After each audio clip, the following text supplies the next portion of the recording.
Olá você, tudo bem? Estamos começando aqui mais um programa, o programa Prosa e Graça. Mandar um alô aí todo especial para os nossos ouvintes, os nossos amados irmãos da igreja, lá da cidade de Taubaté. Meu amigo pastor Fabiano está sempre nos vendo, sempre compartilhando aí o nosso momento aqui, pastor, de estarmos juntos. Então, um abraço para o Fabiano, para toda a família, todos os irmãos aí da igreja Tabernáculo de Taubaté. Então, meu abração para você. E também os irmãos aqui da igreja presbiteriana de Lajinha. Um abraço a todos vocês, nossos irmãos aí queridos, que nós temos um carinho tão especial por vocês nesses dias difíceis, né? Muitas pessoas em casa, mas nós estamos aí acreditando e na esperança de dias melhores. Do meu lado ele, gente boa, visual novo, tá elegante, hein? Beleza, pastor? Tudo bem?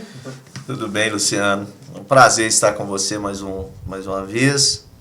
E a gente espera que esse canal, esse programa seja de fato para a edificação da sua vida e da sua família. Também, pastor, junto conosco, nós não podemos esquecer do nosso amigo, irmão Alfredo, o Paulinho. Deus abençoe ricamente os nossos irmãos. E nós estamos até acostumando já com câmeras, né? São muitas câmeras para lá, para cá, e o negócio está ficando bom. Beleza, então hoje o assunto, pastor, que nós vamos iniciarmos aí é sobre um momento de dor, de tribulação, de dificuldade na vida do cristão. Por exemplo, tem cristão que diz o seguinte: não, eu me converti e eu estou agora isento de problemas.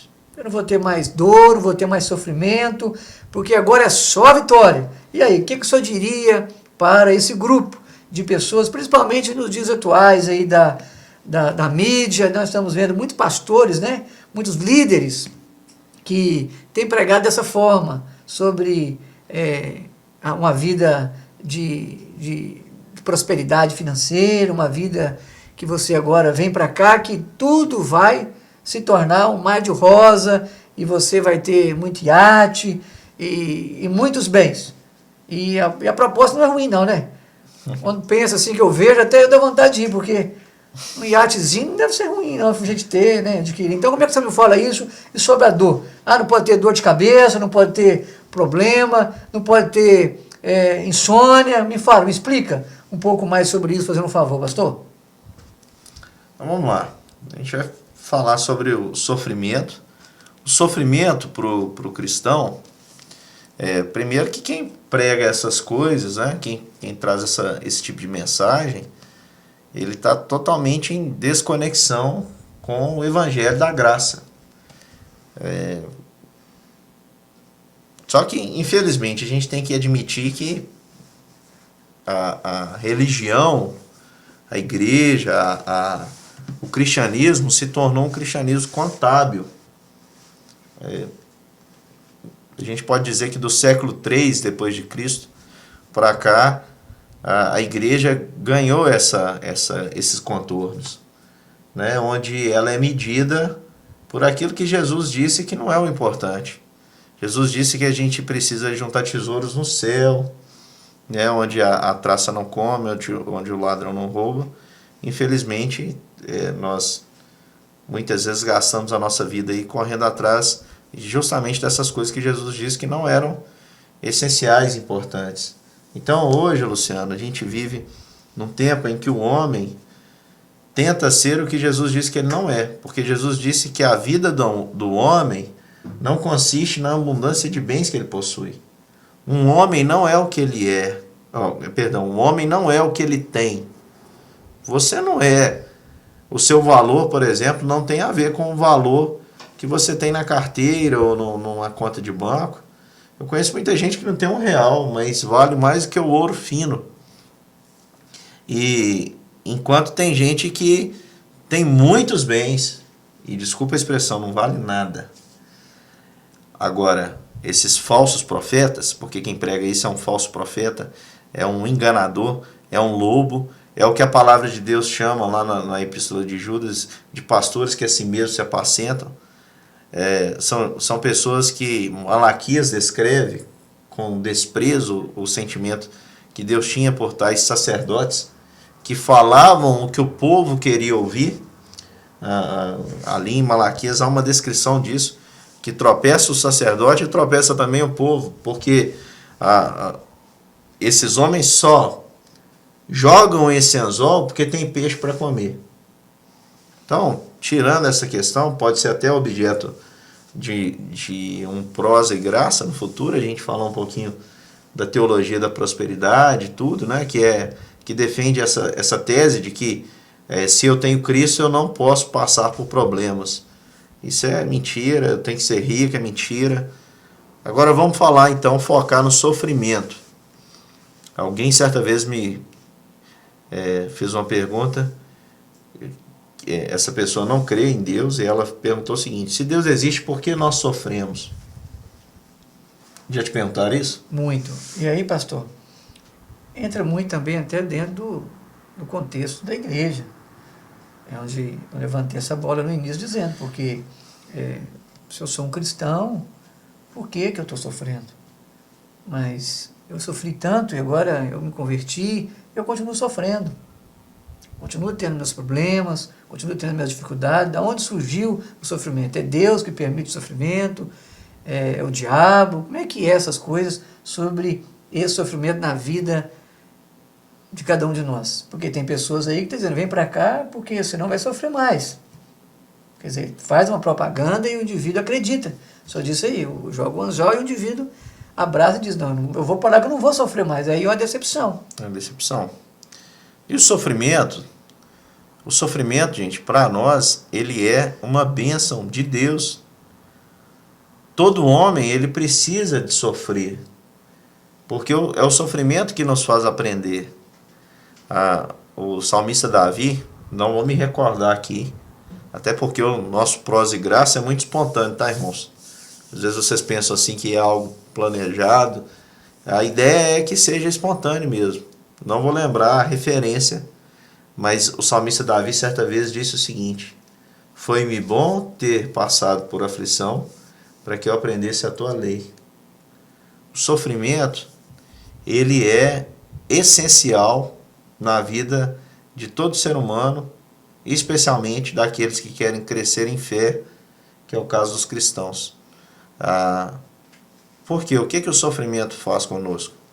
O sofrimento, se a gente for olhar assim, bem rapidamente, Luciano, a gente poderia percorrer aqui as escrituras, em alguns textos, que eu não vou nem abrir, só vou citar, porque eu acredito que os irmãos aí conheçam bem. A gente tem um livro inteiro nas escrituras falando sobre sofrimento, que é o livro de Jó. Muita gente acredita, eu também acredito, que esse tenha sido o primeiro livro da Bíblia, o livro mais antigo da Bíblia a ser escrito.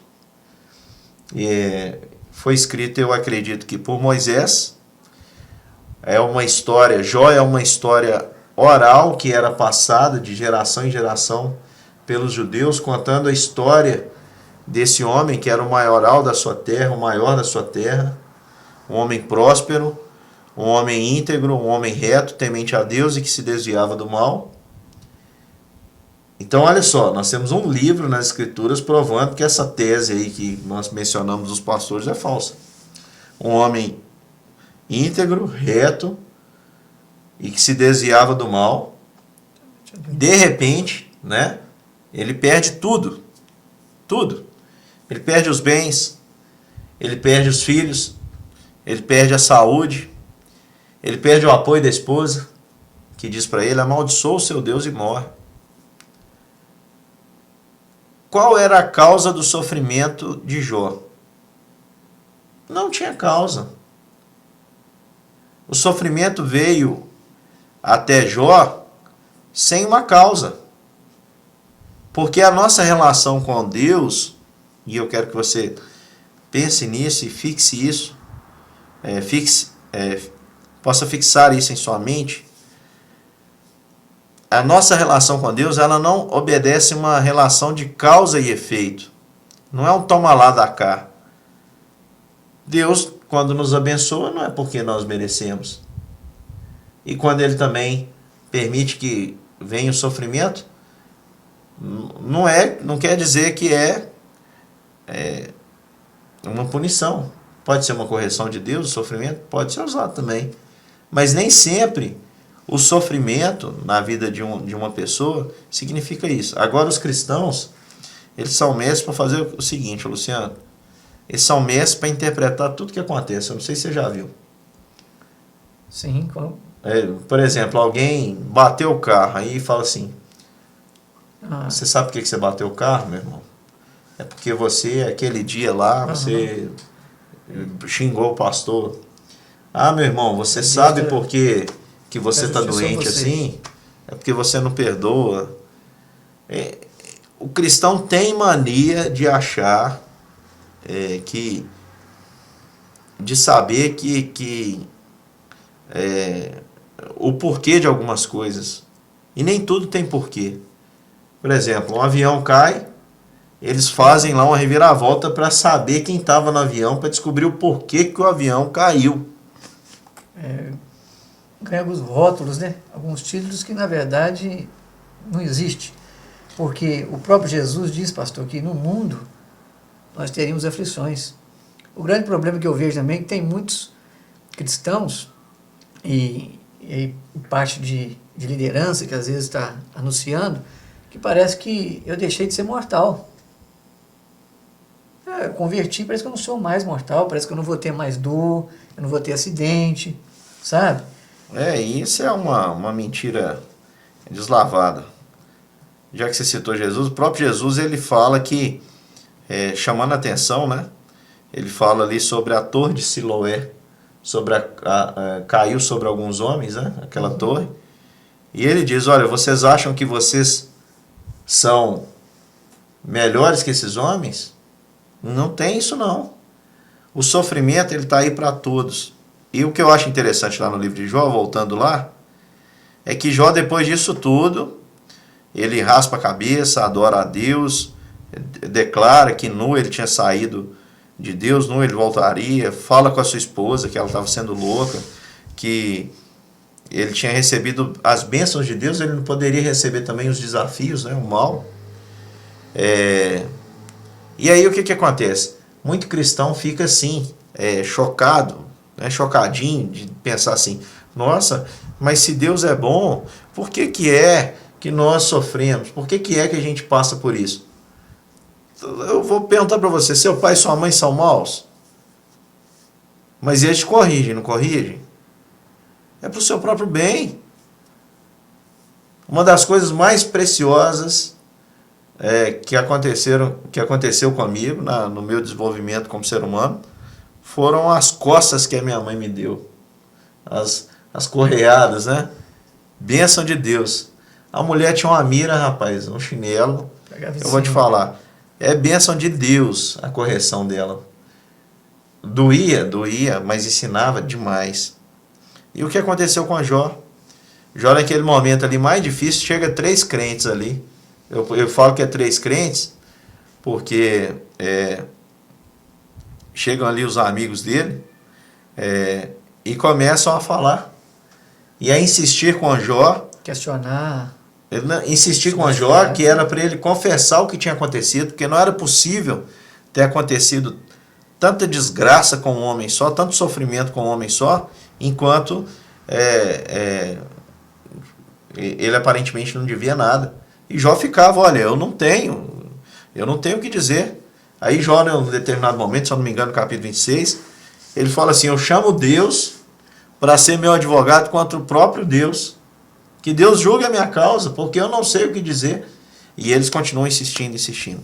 E aí eu acho lindo o final deste livro, porque no livro de Jó, no final, Jó faz uma declaração dizendo o seguinte, Senhor, na verdade eu tentei falar de coisas que são maravilhosas demais para mim, por isso eu me abomino e coloco a minha boca no pó. Aí depois Jó declara, Senhor, eu te conhecia só de ouvir falar, mas agora os meus olhos te veem. Então, toda vez que eu, como um cristão, passo por sofrimento, eu tenho essa experiência de Jó. A experiência de conhecer a Deus com mais profundidade. O meu conhecimento quanto a Deus, a minha confiança para com Deus aumenta. É o que o apóstolo Paulo diz quando ele fala que o sofrimento do tempo presente produz para nós eterno peso de glória, porque os sofrimentos do tempo presente não podem ser comparados com a glória que há de ser revelada em nós. Ou seja, quanto mais eu sofro, mais eu conheço o poder do glorioso Deus. Agora, presta atenção, para que isso tudo aconteça é importante entender e saber qual vai ser a sua postura diante do sofrimento. A maioria dos cristãos, Luciano, te perguntar, a maioria dos cristãos que você conhece, quando vem o sofrimento, o que eles fazem? Como eles agem? Pastor, a maioria se queixa. Por quê? Porque na hora dessa dificuldade, dessa dor, por eles até ter, por exemplo, escutado tipo de pregações, por exemplo, um super espiritual, você é um super espiritual, e aí quando ele chega, a dificuldade sobre a vida dele, sobre a vida dessa pessoa, o que ela começa a fazer? Ela começa a tentar a colocar a culpa em alguém.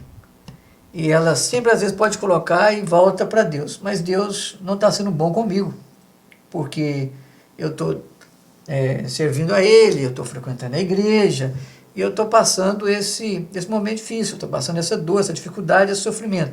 Então a culpa é de Deus ou a culpa é de alguém. Uhum. Você falou algo muito importante. Eu não tinha parado para pensar, para abordar isso aqui, mas você falou, é muito importante isso aí. Uma das coisas, alguém certa vez me perguntou qual que é a coisa mais difícil de ser pastor. A coisa mais difícil de ser pastor não é pregar, eu tenho prazer em pregar, prazer, alegria de anunciar Jesus. A coisa mais difícil de ser pastor é que você se torna um para-raio. Você está estudando, vai se formar, você vai ver isso. As pessoas, elas gostam disso aí que você falou, de sempre encontrar um culpado para o sofrimento. Assim como queriam culpar Jó pelo seu próprio sofrimento, querem encontrar um culpado para o seu sofrimento.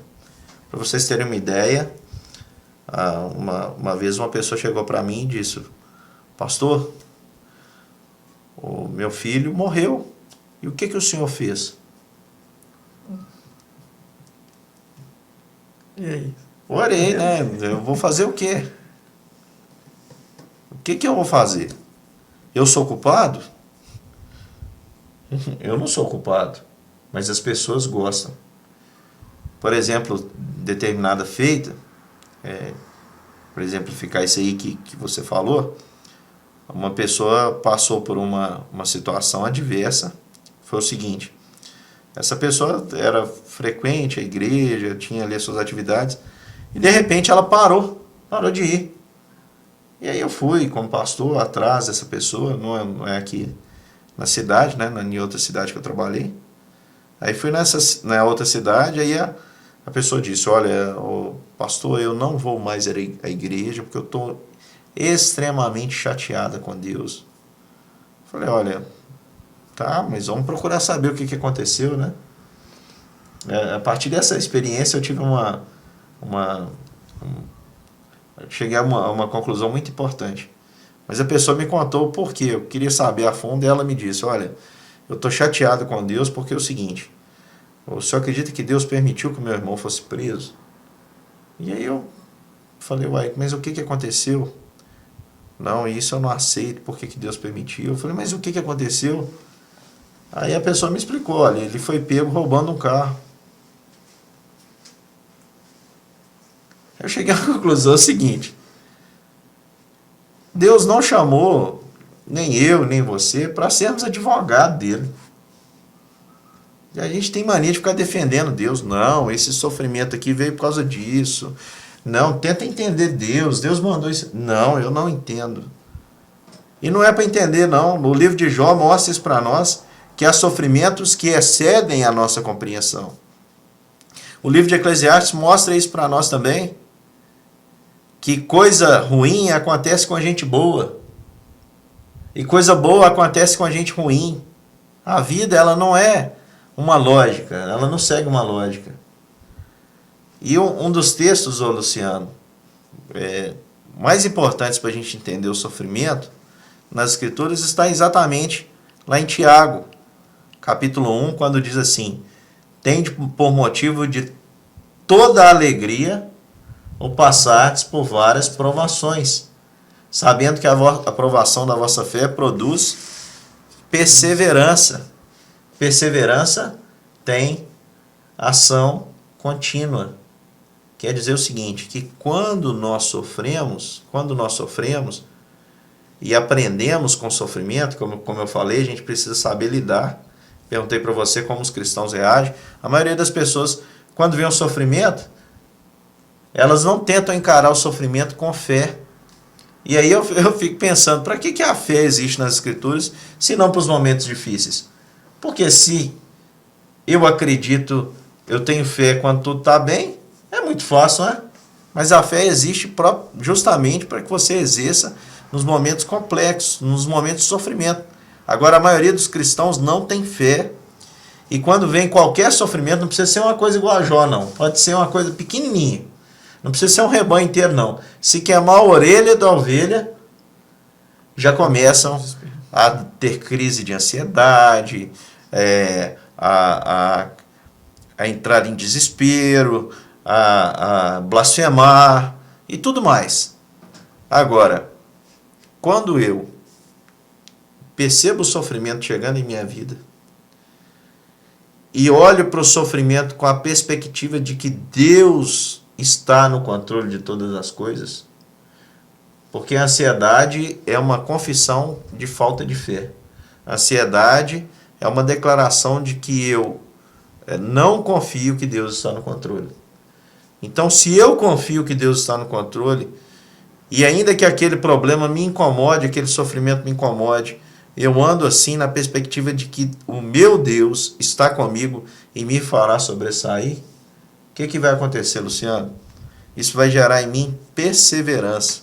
O que é perseverança? Você sabe definir? Perseverança é algo contínuo. Algo contínuo. Perseverança é não desistir. É sempre continuar. Então, se eu continuo, ainda que sofrendo, isso vai ter uma ação contínua. E assim como uma mão, quanto mais machucada, mais calejada fica, assim como um terreno, quanto mais socado, mais duro fica, assim também vai sendo o cristão. De modo que essa prova vai fazer com que ele se torne não só... ele deixa o status de provado para aprovado. Vai ter uma maturidade, né, pastor? Uma maturidade. Passa a ser uma pessoa madura, uma pessoa mais dependente de Deus, porque se ele está exercendo essa fé, ele vai aprender a confiar mais, ter essa certeza, ter essa dependência. Isso ele vai crescer. Ele vai passar a ser uma pessoa que vai entender o outro, o problema do outro. Ele vai entendendo que ele ali serviu de experiência para ajudar alguém. E isso tudo para a glória de Deus. Né? Para que ele não seja assim um eterno menino, espiritualmente dizendo. Ele precisa crescer, exatamente. Né? Senão ele vai ser um anãozinho, espiritualmente dizendo. Né? Ele nunca vai desenvolver, ele nunca vai crescer, porque ele não vai estar disposto a abrir o coração para essas provações, para esses momentos de adversidade. E aí então ele fica minguado, né? Ele fica sem desenvolver. E aí fica imaturo. E aí ele continua causando problema. Ele causa problema dentro de casa, ele causa problema para a família, para a sociedade, no trabalho, porque ele é imaturo. Uhum. Uma canção que eu ouvi esses dias, muito bonita, que fala que todo mundo se esqueceu que o amanhã pertence a Deus e que todo mundo está se programando aí para não sofrer. E é verdade. Por que a geração hoje, os jovens, os adolescentes, se encontram aí, vamos dizer assim, uma geração com sérios problemas? É porque os pais cercaram demais para não sofrer. O sofrimento, ele naturalmente faz parte do desenvolvimento humano. Agora os pais ficam cercando de todo lado, programando, agendando para que o filho não sofra. Você está agindo contra o seu próprio filho, meu querido irmão. Você está agindo contra o seu próprio filho, porque qual o filho que o pai não corrija, Qual o filho que não necessita sofrer para o seu crescimento? E Deus permite todas essas coisas chegarem até nós, é para o nosso próprio bem, é para o nosso próprio desenvolvimento, é para o nosso próprio crescimento. E, para a gente terminar, Luciano, eu acho que a gente pode dizer que o sofrimento ele pode ser vencido na perspectiva do que está por vir. Eu já até citei o versículo que diz que o sofrimento no tempo presente não pode ser comparado com a glória que há de ser revelada em nós. Por exemplo, eu acho que um dos maiores sofrimentos que o ser humano pode experimentar, acredito que o maior, é a perca de um filho. Um pai ter que perder o seu filho de maneira prematura, isso dói muito. E quando eu digo de maneira prematura, pode ser qualquer idade, tá? Não é normal. Nenhum pai espera sepultar o seu próprio filho. Como é que eu posso, por exemplo, suplantar o sofrimento? Certa vez, pensando sobre isso, eu percebi que Deus ele é capaz de nos dar força para vencermos qualquer situação. A gente tem vários irmãos da igreja que já passaram por essa experiência de ter que sepultar um filho. E aí você olha eles, vamos dizer assim, nesse túnel sem luz, eles vazaram do outro lado. Estão aí de pé, agradecendo a Deus, glorificando a Deus. Sabe por quê? Porque Deus colocou no coração deles e coloca no coração de qualquer pessoa que passe por essa experiência, por qualquer outra, que em Cristo tudo está resolvido. A gente está vivendo aí dias complicados, não sabemos o que vai ser do mundo, mas eu digo para você, Luciano, meu coração tem toda a certeza que tudo isso está resolvido em Cristo. Se eu vivo, eu sou do Senhor, se eu morro, eu sou do Senhor. Da mesma forma, todas as coisas que eu tenho pertencem a Deus, os meus filhos, os meus bens, tudo que a gente tem de Deus é de fato aquela declaração de João, uma declaração de fé, que tudo veio de Deus, né? O Senhor deu, o Senhor tomou, bendito seja o nome do Senhor, bendito seja o nome do Senhor Jesus Cristo, no qual a nossa vida já foi resolvida toda na cruz. Todos os nossos problemas já foram resolvidos em Jesus na cruz. De modo que não há espaço, ainda que você sofra aqui na face da terra, não há espaço para você, meu irmão, ser um perdedor. Você já é mais que vencedor por intermédio daquele que te amou na cruz. Muito bem, pastor. Eu também vou colocar aqui minhas considerações. A gente vê, por exemplo, o senhor disse sobre a vida de Jó, a vida de Paulo, muito conhecido, Filipenses lá, posso todas as coisas aqui que me fortalecem, mas o sofrimento dele, nos versículos anteriores, né, a dificuldade, mas os naufrágios, as prisões, mas sempre ele olhando nessa perspectiva, o senhor acabou de dizer, em Cristo, sabendo que em Cristo estava tudo resolvido, estava tudo já certo, Tetelestai, né, está tudo consumado, tudo resolvido. Então você que está do outro lado, você que está nos vendo e participando conosco, orando e compartilhando a mensagem, esta é a palavra. Está tudo resolvido em Cristo. E já que você citou o apóstolo Paulo, e eu falei lá da igreja ter se tornado algo contábil, por exemplo, se a gente fosse olhar para a vida de Paulo, nessa perspectiva, a gente ia dizer que Paulo era um camarada frustrado e um perdedor. Pregou em todos os continentes antigos, anunciou o evangelho, Deus o usou de maneira sobrenatural, mas no fim da vida, Paulo está com frio na prisão, sozinho, abandonado, todos lhe deixaram, no seu julgamento ninguém foi a seu favor. Mas olha a alegria do apóstolo Paulo quando ele diz, combati o bom combate, completei a carreira, guardei a fé. Agora, o que me resta, a minha alma já está para ser derramada como libação ele tem a consciência de que a vida dele era para Deus.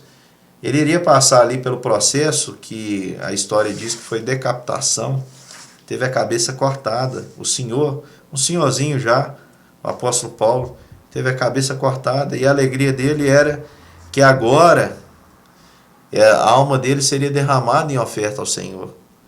O justo juiz, o que me está reservado, ele diz, é a coroa da vida, a qual o Senhor, o justo juiz, há de dar não só a mim, mas a todos quanto amam a sua vinda.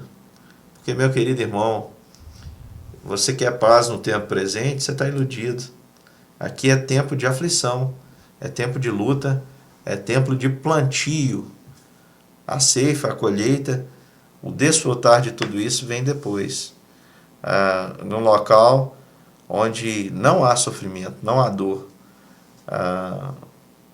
O Senhor enxugará dos nossos olhos toda lágrima. Muito bem, vamos ficando aqui com mais um programa, né? Que foi muito bom.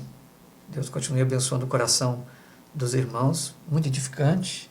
Nesses dias difíceis que nós estamos passando, pastor, eu acredito que foi assim, muito, muito útil para nós, principalmente para mim.